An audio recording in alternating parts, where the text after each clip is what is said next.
If you're over 40, does life sometimes just feel heavier, a lot more complex? You're juggling work, family, finances, your health, and it is so easy to feel like you're just constantly running on empty. Well, you're not alone. It's a really common experience, and that's what we're going to get into, why it happens, and what you can gently do about it. Does this sound familiar? I mean, really familiar? It's a thought so many of us have. You might notice that things that used to just roll right off your back now feel like a really big deal. It's that nagging feeling that your personal battery just doesn't hold a charge the way it used to. Look, I really want to start by saying this right up front. Feeling this way is not a sign of weakness. It's not a personal failing. It is a completely normal response to the phase of life you're in. So let's all just take a deep breath together and give ourselves a little bit of grace. First up, let's talk about the fact that midlife stress is a real, tangible thing. This isn't just a feeling or something that's all in your head. Nope, there are very real biological and lifestyle reasons behind it, and just understanding them is the first step to feeling better. So, the big question is, why now? Why does it feel like the dial on stress gets cranked up specifically after 40? Well, it's not just one single thing. It's more like a powerful convergence of several different factors all hitting at once. You can see here it's really a perfect storm of sorts. Your responsibilities are probably in an all-time high. You've got kids, maybe aging parents, career demands. Then there are hormonal shifts for both men and women which directly mess with your mood. And get this, when we talk about natural brain changes, your brain's alarm center, the amygdala, can actually become more reactive after 40. It's like your internal smoke detector just gets a little more sensitive. So you add all that to having less time for yourself and decades of just mental clutter, and it's no wonder things feel so intense. And this quote just nails it, doesn't it? You're not too sensitive. Your life has gotten heavier. I mean, think of it like a backpack you've been carrying for decades. You've just kept adding things to it year after year. Of course it feels heavy. Your body is just doing its job and responding to that increased load. Okay, so we know why it's happening, but how does it actually show up in your day-to-day life? Because often the signs are really subtle, and we mistake them for something else entirely. Just take a look at this list for a second. Do any of these ring a bell? That constant fatigue, even when you think you got a full night's sleep? Snapping at little things? That nagging, constant tension in your neck and shoulders? Or that thing where you walk into a room and completely forget why you're there? These aren't just random annoyances. They're classic signs that your body is stuck in fight or flight mode, a state that's designed for short-term emergencies, not for long-term living. And this, right here, this is the key shift in perspective. It is so easy to just dismiss all those feelings as, oh well, I'm just getting older. But what if we reframe that?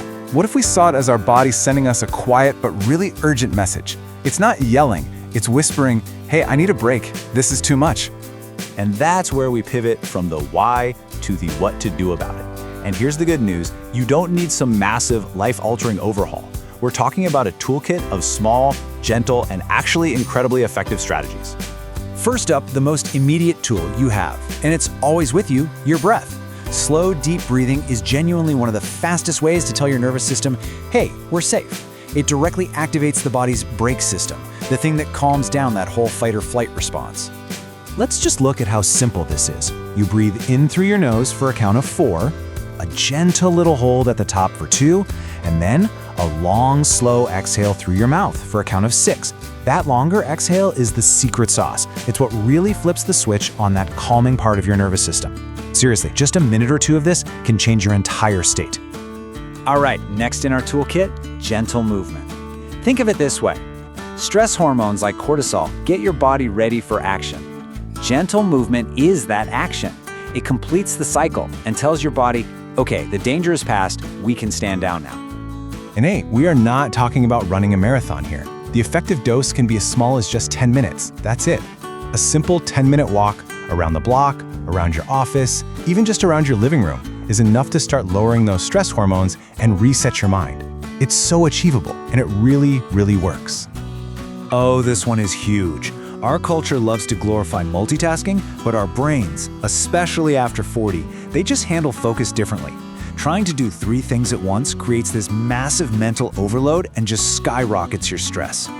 So the strategy here is to give yourself permission to do one thing at a time. It's not lazy, it's smart. It's a strategic way to manage your brain's resources. And that leads us to this really powerful mindset shift. So much of our stress is self-imposed. right? It's driven by this pressure to be perfect.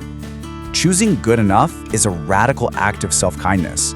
It's about recognizing that perfection is an impossible standard, and that letting go of it is just incredibly freeing. I love this quote because it reframes something we always push to the very bottom of our to-do list. We tend to think of joy, reading a book, listening to music, spending a few minutes in the garden, as a reward for when all the important work is finally done. But it's not. Small doses of joy are essential medicine for a stressed-out system.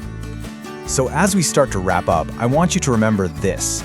The path to a calmer life isn't about one giant leap. It's paved with small, consistent habits. Each little habit is a stone on the path, and together they create a really solid foundation to walk on. So let's just recap the core of our toolkit. It's all about integrating these simple things into your day. A few minutes of slow breathing, a short walk, 5 minutes of quiet with a cup of tea, and framing all of it with an attitude of self-kindness, always choosing good enough over perfect. So I'm going to leave you with this question. It's not a huge, overwhelming task, just a small, simple one. What is one tiny moment of joy you can intentionally add to your day today? Because honestly, that's where the change really begins. Thanks for joining me for this.